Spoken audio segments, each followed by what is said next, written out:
बिहार ने बंगाल में भाजपा की विजय का रास्ता भी बना दिया है। बिहार आलादा, बांग्ला आलादा। চ্যালেঞ্জের পাল্টা চ্যালেঞ্জ, হুঙ্কারের পাল্টা হুঙ্কার। 26-এর বিধানসভা ভোট ঘোষণার কয়েক মাস আগে থেকেই ফুটছে পশ্চিমবঙ্গের রাজনীতি। একদিকে মমতা বন্দ্যোপাধ্যায় ময়দানে নেমে পড়েছেন, অন্যদিকে রাজ্যের বিজেপি সাংসদদের দিল্লিতে ডেকে ভোকাল টনিক দিচ্ছেন নরেন্দ্র মোদী। প্রধানমন্ত্রী অবশ্য বিহার জিতেই বুঝিয়ে দিয়েছিলেন এবার তাঁরা সর্বশক্তি দিয়ে ঝাঁপাতে চলেছেন পশ্চিমবঙ্গে। मैं बंगाल के भाइयों बहनों को भी आश्वस्त करता हूं, अब भाजपा आपके साथ मिलकर पश्चिम बंगाल से भी जंगल राज को उखाड़ फेंकेगी। विजय ने भाजपा कार्यकर्ताओं को केरला, तमिलनाडु, पुडुचेरी, असम और पश्चिम बंगाल में भी नई ऊर्जा से भर दिया है। और हां, गंगा जी यहां बिहार से बहते हुए ही बंगाल तक पहुंचती है। নরেন্দ্র মোদীর মতোই বাংলায় এসে বঙ্গজয়ের ডাক দিয়েছেন অমিত শাহ। मेरी बात कान खोलकर सुन लेना और याद कर कर घर में जाना। 2026 में तमिलनाडु और बंगाल में भारतीय जनता पार्टी और एनडीए की सरकार बनने जा रही है। হুঙ্কারের পাল্টা হুঙ্কার, আক্রমণের পাল্টা জবাব, তেতে উঠছে বঙ্গভূমি। বিহার তুমি দখল করেছো, বাংলা দখল করা সম্ভব নয়। ইংরেজরা পারেনি আর তুমি তো কোন ছাড়। ছাড় পোকা দেখেছেন তো কামড়ায়, খাটে থাকে।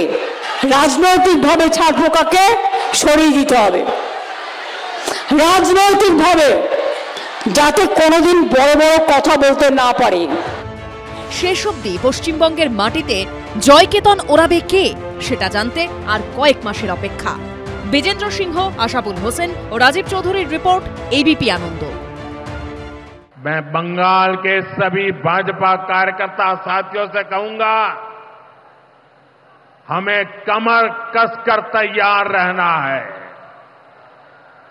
हमारे सामने एक बड़ी चुनौती है।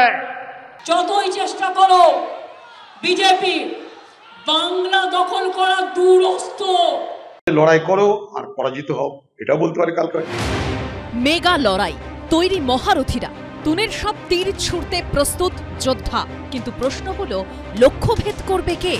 বুধবার সংসদের শীতকালীন অধিবেশনের ফাঁকে বাংলার বিজেপি সাংসদদের সঙ্গে বৈঠক করে প্রধানমন্ত্রী বলেন, মাটি কামড়ে লড়াই জারি রেখে পশ্চিমবঙ্গে জয় সুনিশ্চিত করতে হবে। প্রধানমন্ত্রী নিজে আশীর্বাদ দেওয়ার সাথে সাথে তিনি বারবার পশ্চিম বাংলায় আসবে, এই লড়াইতে আমাদের পাশে দাঁড়াবে। কেন্দ্রীয় পার্টি পুরোপুরি আমাদের পাশে থেকে এই লড়াই লড়বে।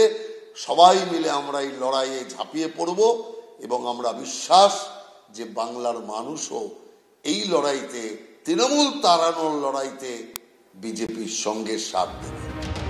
আক্রমণ, হুঙ্কার, কটাক্ষের মিশ্রণে বিজেপিকে জবাব দিয়েছেন মমতা বন্দ্যোপাধ্যায়। জোর করে কিছু দখল করতে গেলে মনে রাখবেন সেটা জরুরি অবস্থাকে মনে করিয়ে দেয়, এবং জরুরি অবস্থা যদি আপনারা জারি করতে চান সারা ভারতবর্ষে, তাহলে মনে রাখবেন মানুষ কিন্তু আপনাদের ক্ষমা করবে না। আজকে ক্ষমতায় আছেন, কাল দিল্লিতে ক্ষমতায় থাকবেন না, পরিষ্কার বলছি। বিজেপি সূত্রে খবর, নির্বাচনে নির্ঘণ্ট ঘোষণার আগেই পশ্চিমবঙ্গে আরও 7টি সভা করবেন নরেন্দ্র মোদী। চলতি মাসে রানাঘাটে সভা করতে পারেন তিনি। বিজেপি সূত্রে খবর, মিশন বাংলার লক্ষ্যে রাজ্য নেতৃত্বের সঙ্গে নিয়মিত রিভিউ মিটিং করবেন নরেন্দ্র মোদী ও অমিত শাহ। এদিন দিল্লিতে অমিত শাহ ও জেপি নাড্ডার সঙ্গে বৈঠক করেন শুভেন্দু অধিকারী। দিল্লির কথা না ভাবলেই চলবেন, ওনারা রাজ্যের কথা ভাবুন।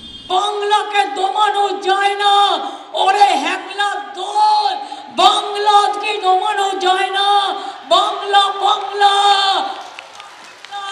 তোরা হ্যাংলা দল। খুব লোভ না বাংলাকে দখল করার? গণতন্ত্রের মাধ্যমে করো, মানুষ ভোট দিলে করো। সবার পাখির চোখ বাংলা, কিন্তু সফল হবেন একজনই। তিনি কে জানা যাবে ভোটের ফল বেরোনোর পর। বিজেন্দ্র সিংহ, শিবাশিস মৌলিক ও আশাবুল হোসেনের রিপোর্ট, এবিপি আনন্দ। এবিপি আনন্দ, এগিয়ে থাকে, এগিয়ে রাখে।